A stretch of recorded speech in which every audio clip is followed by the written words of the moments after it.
motion now is that the amendment be agreed to. The Assistant Minister. Well, thank you very much, Mr Deputy Speaker, and can I welcome you to the Chair and, of course, to the Parliament. I rise today to speak on the Income Tax Rates Amendment Working Holiday Maker Reform Bill 2016 and its supplementary bills, of course, in the original form. Now, what is being presented today with this reform package is a workable solution, a solution that provides certainty for both agriculture and, of course, tourism stakeholders. Now, concerns around the tax payable by working holiday makers were comprehensively reviewed by the Coalition, with consultation and input from multiple stakeholders in both the tourism and agricultural sectors. Now, how do I know that, Mr Deputy Speaker? Well, I was there. I was part of the consultation process, and certainly it was extensive. They have had ample opportunity to put things forward. Now, the Coalition Government has listened, we have acted on the concerns, and we have come up with a workable solution. So we are delivering on exactly what we said we would do. Now, we have the Labor Party, who wants to delay the passing of the legislation in the Senate by referring it to the Senate Economics Committee. Now, they failed to commit to any options that were put on the table originally. They failed to come up with a proposal of their own. They failed to effectively engage with industries. In fact, on the 23rd of February 2016, my good friend, the Shadow Minister for Agriculture, Joel Fitzgibbon, said, and I quote, "Labor calls on the government to take evidence-based approach to the redesign of its working holiday maker taxation policy in close consultation with the tourism and agriculture industries." Well, we did that. In fact, we've done it a few times. On March 16th, Mr Fitzgibbon says the government needs to ensure the agricultural sector has the supply of labour it needs and the visa system is not open to exploitation. Well, we are doing that, and we are making substantial changes. On October 11th, 2016, Mr Fitzgibbon said Labor will finalise its position once we've heard from affected stakeholders and explore how the government's proposed new regime compares globally. Well, I think there's been adequate time, more than sufficient time. This is a matter of some urgency. Certainly the people in the industry who I speak to tell me that we need to get on with it. We have a position which is put forward, and the Labor Party is holding it up in the Senate. So stakeholders in agriculture, they have made it abundantly clear that reform package must be passed. Now, many growers are coming into the peak harvest season, and labour force demand is very high, and they need certainty. And in fact, they need that certainty right now, because people who are in the tourism industry, who are working holiday makers, who are applying for visas, who are planning what they'll do in the next 12 months, are making decisions on where it is they intend to go. And they are making those decisions now. Now, the key points of this bill include that employers of 417 and 462 visa holders will need to register with the Australian Taxation Office. Now, this is a change and this is something new. Only if they are registered will they be able to withhold the 19% flat rate.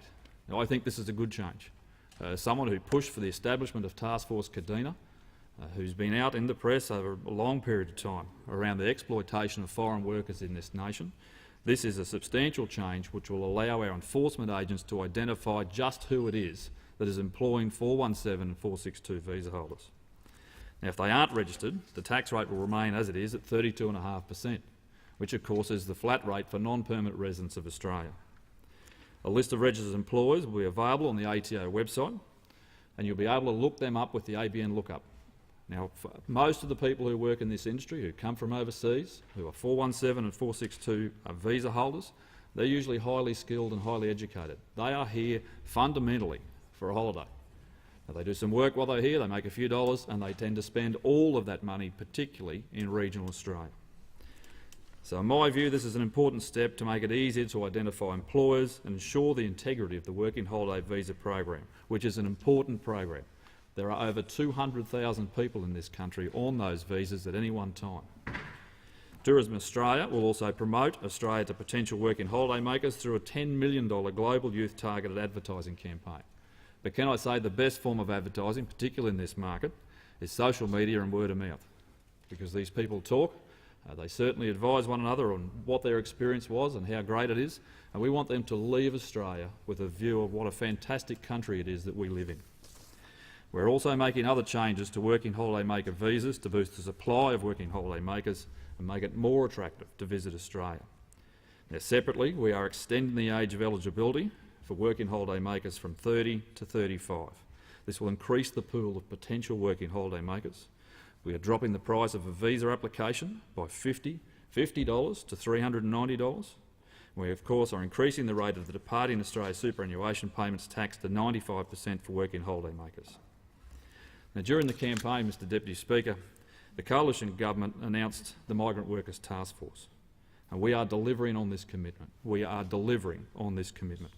The task force will be led by Professor Alan Fells, very well known to the people in this place, and will provide expert advice on measures that will deliver better protections for overseas workers. We are also increasing the funding to the Fair Work Ombudsman to assist with its capabilities and, of course, its workforce, an increase of some $20 million, a $20 million funding commitment, and there will be increased penalties for employers who underpay workers and who fail to keep proper employment records. A new higher penalty category of serious contraventions will be introduced and will apply to any employer that has intentionally ripped off workers, regardless of the employer's size. Now, someone who's been involved in this for a long time, who comes from an agricultural background and an agricultural electorate, let me tell you, the biggest difficulty with this matter is enforcement. We are talking about large groups of people who are transient, who leave the region after perhaps 2 days or 2 weeks or 2 months, who work at a number of different locations, at different work hours, different start times. It is incredibly difficult to identify just where they are because the crop shifts. If you were picking zucchinis, you might pick twice a day. If you were picking onions, you might need 300 people for the morning. It just depends on the crop, its location and what it is that needs to be done.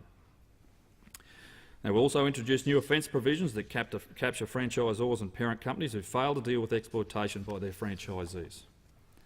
We'll strengthen the powers of the Fair Work Ombudsman so they can more effectively deal with employers who intentionally exploit workers by compelling them to produce information and answer questions. There are some very bad habits out there in this area and in this space, and we need to ensure we address them. Now, Task Force Kadina is something which I think is kicking some goals. I was very pleased to see it was formed. It's something that I called for, and in fact at the Federal Council in August 2014, the Nationals voted unanimously to seek a multi-jurisdictional task force to address this issue. The exploitation of foreign workers is something which predominantly impacts regional farming electorates, and atypically they are held by Nationals MPs. We are very well aware of this issue. It is something that needs to be cracked down on, and it needs to be stopped.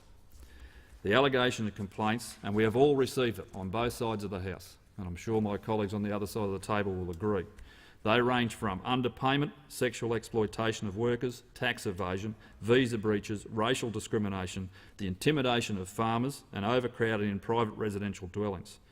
In fact, Mr Deputy Speaker, I clearly recall an issue with a farmer who was bundled into a car and was forced on the road to Brisbane, managed to escape on the highway when it pulled up at roadworks. This is the type of issues that we are dealing with regularly.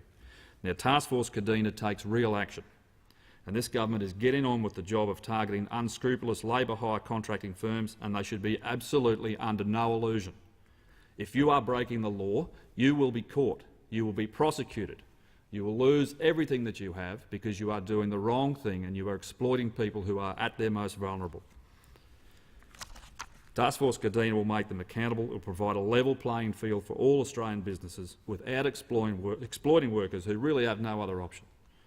Kadina was launched in May of 2015. It is led by the Department of Immigration and Border Protection and the Fair Work Ombudsman. It works with the Australian Federal Police, the Australian Securities and Investment Commission, the Taxation Office and various state and government territory agencies to ensure incidents of exploitation and visa fraud are appropriately investigated. And the reason for Task Force Kadina is that we need better coordination and intelligence sharing between agencies in the various levels of government to ensure that seasonal workers are protected from those unscrupulous employers. But I should be clear, Mr Deputy Speaker, the overwhelming majority of Australia's farmers are doing the right thing. They absolutely are. But we have these bad seeds in the industry which is giving Australia and the industry a bad name. So I'm very pleased that Kadina will continue to operate. It operates nationwide and across a range of industries. Organised criminal networks and people who are seeking to profit by exploiting both illegal and legitimate workers should be under no illusion. Task Force Kadina is targeting you. And not only do their actions disadvantage those employers who do the right thing, they are thumbing their noses at the hard-working Australian taxpayer. And I see in the reports released over the weekend, the Fair Work Ombudsman's review, they interviewed some 4,000 working holiday makers from memory. 27% of those respondents had been paid cash. 27%. Now, Task Force Kadina, within a month of operating, was successful on a number of raids, catching 38 illegal workers. And following investigations by Kadina, the Fair Work Ombudsman was able to pursue one Emmanuel Banny, who I'm very well aware of, who was accused of underpaying 22 workers from Vanuatu to the tune of $77,649 for fruit and vegetable picking jobs in Queensland. Now, I met with a number of these workers and heard firsthand about the appalling way that they were treated.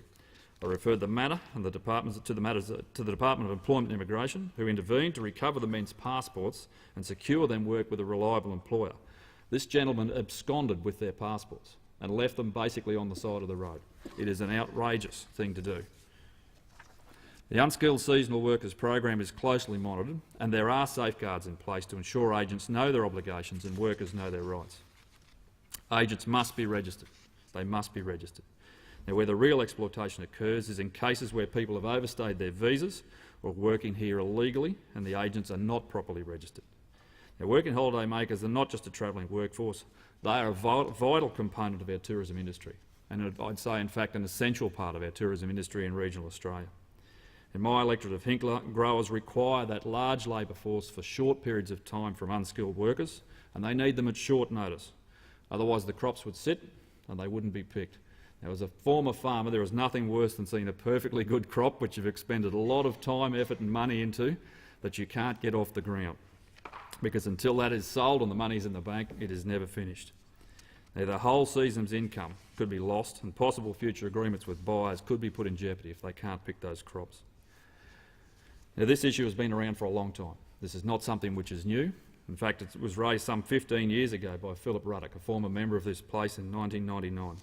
It has been the subject of numerous inquiries, numerous Senate reports and various other activities within government. I wrote to the then Treasurer Joe Hockey after the changes to 32.5% for the backpacker tax was announced in the 2015 budget. As I outlined, that it would have an impact, a significant impact on stakeholders in my electorate. Now, we need to ensure that Australia continues to be competitive, because there are other countries who are looking at the same market, and the changes that we have put forward will ensure that that continues to be the case. We also need to remember that backpackers and working holiday visa holders who work in this country are still utilising our infrastructure and services. They use our health systems, they use our roads, and they use a number of other things which are provided by the taxpayer. So they do need to contribute to the taxation system. Now, many of the issues that have been identified in the Fair Work Ombudsman's report into 417 visa holders are already being worked on. As I've said, we've committed $20 million to Fair Work. We have established the Migrant Workers Task Force. We've established Task Force Kadina. We are putting forward proposals to ensure that the legislation is sufficient and the penalties are sufficient to crack down on those who are doing the wrong thing. So we will ensure that we provide those additional resources, and we'll ensure that we'll continue to provide the enforcement that is necessary. But just in closing, Mr Deputy Speaker, I'd just like to go back to a quote by my good friend, the Shadow Minister for Agriculture, Mr Joel Fitzgibbon, on the 17th of October, where he said that this debacle has now been going on for 16 months. And I would put to the